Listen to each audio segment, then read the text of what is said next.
आज के इस विस्तृत और गहन विश्लेषण में हम एक बहुत ही महत्वपूर्ण विषय पर चर्चा करने जा रहे हैं। बिल्कुल।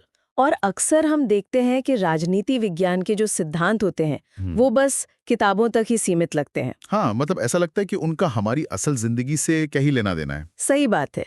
लेकिन आज का जो हमारा विषय है, भारत में संघवाद या जिसे हम फेडरलिज्म कहते हैं, वो तो हमारी रोजमर्रा की जिंदगी की पूरी रूपरेखा तय करता है। बिल्कुल। हमारे पास आज जो अध्ययन सामग्री है वो भारत में इसी संघवाद पर एक बहुत ही डीप रिसर्च है। और मैं स्पष्ट कर दूं कि इस डीप डाइव का उद्देश्य सिर्फ कोई थ्योरी रटना नहीं है, बल्कि ये समझना है कि भारत जैसा एक इतना विशाल देश जहां इतनी विविधता है, वो आखिर एक साथ मिलकर कैसे काम करता है। एकदम सही। और श्रोताओं के लिए यह जानना बहुत दिलचस्प होगा कि सत्ता की साझेदारी या पावर शेयरिंग कैसे किसी देश को बिखरने से बचा लेती है। तो चलिए बिल्कुल बेसिक से शुरू करते हैं। मतलब ये फेडरलिज्म आखिर है क्या? अगर आसान भाषा में कहें तो हमारे सोर्सेज में बेल्जियम और श्रीलंका का जो उदाहरण दिया है, मुझे लगता है वो सबसे बेस्ट है इसे समझने के लिए। हाँ, बेल्जियम की कहानी बहुत कुछ सिखाती है। वहाँ की जो केंद्र सरकार थी उसने अपनी कई बड़ी शक्तियां क्षेत्रीय सरकारों को दे दी। मतलब रीजनल गवर्नमेंट्स को पूरी तरह से स्वतंत्र कर दिया। बिल्कुल। 1993 में उन्होंने अपने संविधान में बदलाव किए। अब क्षेत्रीय सरकारें केंद्र की मोहताज नहीं रहीं। और इसका नतीजा ये हुआ कि देश बंटने से बच गया। वहीं दूसरी तरफ अगर हम श्रीलंका को देखें तो हाँ, वो तो एक यूनिटरी सिस्टम यानी एकात्मक व्यवस्था ही बना रहा। सही कहा। वहां सारी ताकत राष्ट्रीय सरकार के पास ही रही और बहुसंख्यक वर्ग ने अल्पसंख्यकों पर अपनी मर्जी थोपनी शुरू कर दी, जिसका अंजाम बहुत ही रक्तरंजित रहा। तो इससे ये साफ है कि फेडरलिज्म सत्ता बांटने का वो तरीका है जो टकराव को रोकता है। बिल्कुल। और अगर हम इसकी मुख्य विशेषताओं का विश्लेषण करें तो ये किसी चेकलिस्ट की तरह नहीं बल्कि एक मजबूत इमारत की नींव की तरह काम करता है। जैसे सबसे पहली शर्त तो यही है कि सरकार के 2 या उससे ज्यादा स्तर होने चाहिए। हाँ, टियर्स जिन्हें हम कहते हैं, एक पूरे देश के लिए और दूसरे राज्यों के लिए। और ऐसा नहीं है कि दोनों एक ही जनता पर राज कर रहे हैं तो वो आपस में टकराएंगे। नहीं, क्योंकि हर स्तर का अपना एक अलग और बिल्कुल स्पष्ट अधिकार क्षेत्र होता है जिसे जुरिस्डिक्शन कहते हैं। मतलब कानून बनाने का अधिकार, टैक्स लगाने का अधिकार और प्रशासन चलाने का भी। और सबसे बड़ी बात यह है कि ये अधिकार हवा में तय नहीं होते। हाँ, ये संविधान द्वारा लिखित होते हैं, मतलब गारंटीड होते हैं। एकदम सही। ताकि कल को कोई भी एक सरकार मनमाने ढंग से दूसरी की शक्तियां छीन न सके। और एक बात जो मुझे सोर्सेज में बहुत दिलचस्प लगी वो ये कि संविधान के जो मौलिक नियम हैं उन्हें कोई एक सरकार अकेले बदल ही नहीं सकती। दोनों की सहमति चाहिए होती है। बिल्कुल। और विवाद होने पर सुप्रीम कोर्ट एक अंपायर की तरह काम करता है। अंपायर मतलब अगर केंद्र और राज्य आपस में भिड़ जाएं तो सुप्रीम कोर्ट फैसला करेगा। हाँ, वो संविधान की व्याख्या करके झगड़ा सुलझाता है। और एक बहुत क्रिटिकल पॉइंट है फाइनेंशियल ऑटोनॉमी का, वित्तीय स्वायत्ता, क्योंकि बिना पैसे के तो राज्य सरकारें कुछ कर ही नहीं पाएंगे। सही बात है। अगर उन्हें हर चीज के लिए केंद्र के सामने हाथ फैलाना पड़े तो फिर फेडरलिज्म का कोई मतलब ही नहीं। इसलिए उनके राजस्व के स्रोत स्पष्ट होते हैं। अब यहाँ एक बहुत ही कमाल का आंकड़ा सामने आता है। दुनिया में लगभग 193 देश हैं, लेकिन उनमें से सिर्फ 25 देशों में ही संघीय व्यवस्था है। सुनने में बहुत कम लगता है। हाँ, लेकिन हैरानी की बात यह है कि दुनिया की 40% आबादी इन्हीं 25 देशों में रहती है। इसका सीधा सा मतलब है कि जो बड़े और विविध देश हैं वो फेडरल मॉडल ही अपनाते हैं। लेकिन ये मॉडल भी 2 तरह के होते हैं। अच्छा, कमिंग टुगेदर और होल्डिंग टुगेदर, राइट? बिल्कुल। कमिंग टुगेदर में क्या होता है कि अलग अलग स्वतंत्र राष्ट्र अपनी मर्जी से साथ आते हैं अपनी सुरक्षा बढ़ाने के लिए, जैसे अमेरिका, स्विट्जरलैंड या ऑस्ट्रेलिया।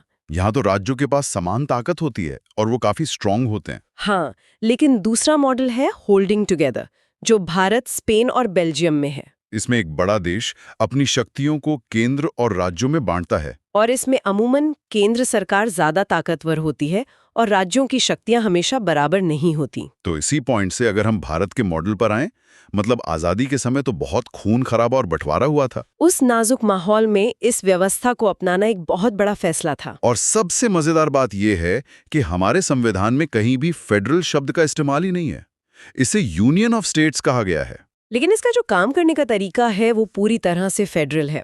इसे समझने के लिए हमें 3 सूचियों या लिस्ट को समझना होगा। यूनियन लिस्ट, स्टेट लिस्ट और कंकरेंट लिस्ट। बिल्कुल।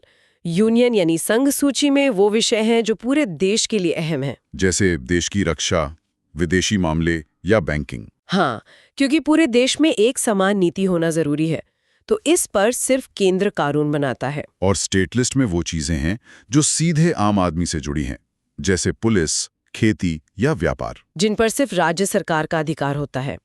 लेकिन असली पेच फंसता है तीसरी सूची में, जिसे समवर्ती या कॉन्करेंट लिस्ट कहते हैं, जिसमें साझा हित के विषय हैं, शिक्षा, जंगल, मजदूर संघ। और इस पर दोनों कानून बना सकते हैं। लेकिन अगर दोनों के कानूनों में टकराव हो जाए तो संविधान कहता है कि केंद्र का कानून ही मान्य होगा, जो फिर से होल्डिंग टुगेदर मॉडल की याद दिलाता है, जहां केंद्र हावी रहता है। यहाँ मुझे एक आहा मोमेंट मिला सोर्सेस पढ़ते हुए।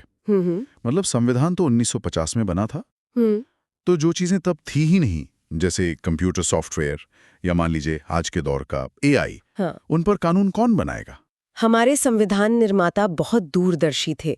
उन्होंने रेजिडुअरी या अवशिष्ट विषयों का एक प्रावधान रखा। मतलब बची खुची चीजें। हाँ, और इन नए विषयों पर कानून बनाने का अधिकार सिर्फ और सिर्फ केंद्र सरकार के पास है। समझ गया। और असमान शक्तियों की जो हमने बात की थी, वो भारत में बहुत साफ दिखती है। बिल्कुल। अनुच्छेद 371 इसका बड़ा उदाहरण है, जहां असम या नागालैंड जैसे राज्यों को विशेष दर्जा मिला हुआ है उनकी जमीन और संस्कृति बचाने के लिए। और कुछ इलाके इतने छोटे हैं कि वो राज्य नहीं बन सकते। यूनियन टेरिटरीज, दिल्ली या चंडीगढ़ जैसे इलाके जिन पर केंद्र का सीधा कंट्रोल होता है। सही कहा। अब अगर हम थ्योरी से थोड़ा प्रैक्टिकल पर आए, सिर्फ संविधान में लिख देने से तो कुछ नहीं होता। बिल्कुल। असली टेस्ट तो लोकतांत्रिक राजनीति में होता है। और भारत में इसका सबसे बड़ा टेस्ट था भाषाई राज्यों का निर्माण, लिंग्विस्टिक स्टेट्स। आजादी के बाद नेताओं को बहुत डर था कि अगर भाषा के नाम पर राज्य बनाए तो देश टूट जाएगा। लेकिन इतिहासकार रामचंद्र गुहा का जो लेख हमारे सोर्सेज में है, वो कुछ और ही बताता है। हाँ, गुहा कहते हैं कि भाषाई राज्यों ने असल में भारत को और ज्यादा एकजुट किया है। अगर भाषाओं को दबाया जाता तो शायद आज भारत एक भाषा और 14 या 15 अलग राष्ट्रों में बंट चुका होता। विविधता का सम्मान ही हमारी ताकत बना, और यही चीज भाषा नीति में भी दिखती है। भारत की कोई एक नेशनल लैंग्वेज नहीं है। ये बहुत से लोगों को शायद पता भी नहीं होगा। हाँ, क्योंकि सिर्फ लगभग 44% लोगों की ही मातृभाषा हिंदी है। इसीलिए संविधान में हिंदी के अलावा 21 और भाषाओं को शेड्यूल्ड लैंग्वेजेस का दर्जा दिया गया है। और यहाँ भारतीय नेताओं ने बहुत लचीलापन दिखाया। 1965 में जब सरकारी कामकाज में अंग्रेजी का इस्तेमाल बंद होना था, तो गैर हिंदी भाषी राज्यों, खासकर तमिलनाडु में बहुत हिंसक विरोध हुआ था। बिल्कुल। अगर उस वक्त श्रीलंका की तरह जिद पकड़ी जाती तो अंजाम बुरा होता, लेकिन केंद्र ने अंग्रेजी और हिंदी दोनों का इस्तेमाल जारी रखा, जिससे शांति बनी रही। अच्छा, केंद्र और राज्यों के रिश्तों की बात करें तो 1990 का दशक एक बहुत बड़ा टर्निंग पॉइंट था। बहुत बड़ा। 1990 से पहले क्या होता था कि केंद्र सरकारें अक्सर विरोधी पार्टी वाली राज्य सरकारों को बर्खास्त कर देती थीं, अपनी मनमर्जी चलाती थीं। लेकिन 1990 के बाद क्षेत्रीय दलों का उदय हुआ, गठबंधन सरकारों का दौर शुरू हुआ, कोलिशन गवर्नमेंट्स, जहां दिल्ली में सरकार बनाने के लिए इन क्षेत्रीय पार्टियों की जरूरत पड़ने लगी। और सुप्रीम कोर्ट के एसआर बोम्मई जैसे फैसलों ने केंद्र के लिए राज्यों को मनमाने ढंग से बर्खास्त करना बहुत मुश्किल कर दिया, जिससे सत्ता की साझेदारी सच में जमीन पर उतरने लगी। बिल्कुल। चलिए अब इस पूरे सिस्टम के उस हिस्से पर आते हैं जो मेरे हिसाब से सबसे फैसिनेटिंग है, लोकतंत्र का तीसरा स्तर, विकेंद्रीकरण यानी डिसेंट्रलाइजेशन। एक फैक्ट जो सोर्सेज में था वो सच में हैरान करने वाला है। भारत के कई राज्य यूरोप के देशों से भी बड़े हैं। बिल्कुल। उत्तर प्रदेश की आबादी रूस से ज्यादा है और महाराष्ट्र जर्मनी जितना बड़ा है। इतने बड़े राज्यों को सिर्फ केंद्र और राज्य सरकार से तो नहीं चलाया जा सकता। इसीलिए शक्तियों को स्थानीय सरकारों तक पहुंचाना जरूरी था। और इसके लिए 1992 में एक ऐतिहासिक संवैधानिक संशोधन हुआ, जिसने इस तीसरे स्तर को सच में ताकतवर बनाया। इसके तहत कई अहम बदलाव हुए, जैसे चुनाव अब संवैधानिक रूप से अनिवार्य हो गए। मतलब कराने ही पड़ेंगे। हाँ, SC, ST और OBC के लिए सीटें आरक्षित की गईं। और महिलाओं के लिए भी कम से कम 1/3 सीटें रिजर्व की गईं।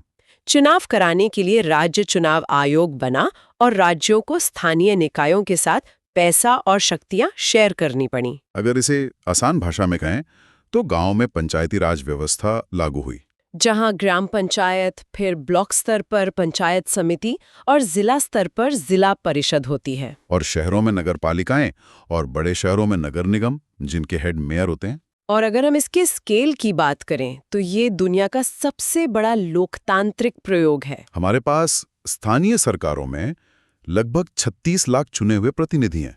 36 लाख। दुनिया के कई देशों की कुल आबादी भी इतनी नहीं है। ये सच में लोकतंत्र को जमीनी स्तर तक ले जाने वाली बात है। और ऐसा सिर्फ भारत में नहीं है।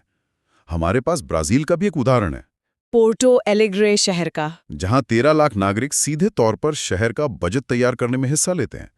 पार्टिसिपेटिव डेमोक्रेसी का बहुत शानदार उदाहरण है। भारत के केरल में भी ऐसे प्रयोग हुए हैं जहां आम लोग बजट प्लानिंग में शामिल होते हैं। हालांकि चुनौतियां भी हैं। ग्राम सभाओं की बैठकें नियमित नहीं होती और कई बार स्थानीय सरकारों के पास संसाधनों की भी कमी होती है। तो अब आज के इस डीप डाइव को अगर हम समेटें तो ये साफ है कि भारत का संघवाद सिर्फ कानूनों का एक पुलिंदा नहीं है। बिल्कुल नहीं। ये हमारी विविधता का सम्मान करने और साथ मिलकर रहने की एक मजबूत इच्छा का नतीजा है। और इस पूरी चर्चा के बाद मैं एक विचार श्रोताओं के सामने रखना चाहूंगी। जी बताइए। हमारे पास स्थानीय स्तर पर 36 लाख चुने हुए प्रतिनिधि हैं जो लोकतंत्र की गहराई तो दिखाते हैं, लेकिन सोचने वाली बात यह है कि क्या ये स्थानीय संस्थाएं वास्तव में आर्थिक रूप से स्वतंत्र हैं? एक बहुत ही गंभीर सवाल। क्या वो आज भी अपने छोटे छोटे कामों के फंड्स के लिए राज्य या केंद्र सरकार की ओर देखने को मजबूर है? क्या असली सत्ता अभी भी ऊपर ही बैठी है? ये एक ऐसा सवाल है जिस पर हम सबको सोचना चाहिए कि क्या कागजों पर मिली शक्तियां जमीन पर असली वित्तीय आजादी के बिना पूरी हो सकती हैं? बिल्कुल। इसी विचार के साथ हम आज की इस ज्ञानवर्धक चर्चा को यहीं समाप्त करते हैं। जुड़ने के लिए बहुत बहुत धन्यवाद।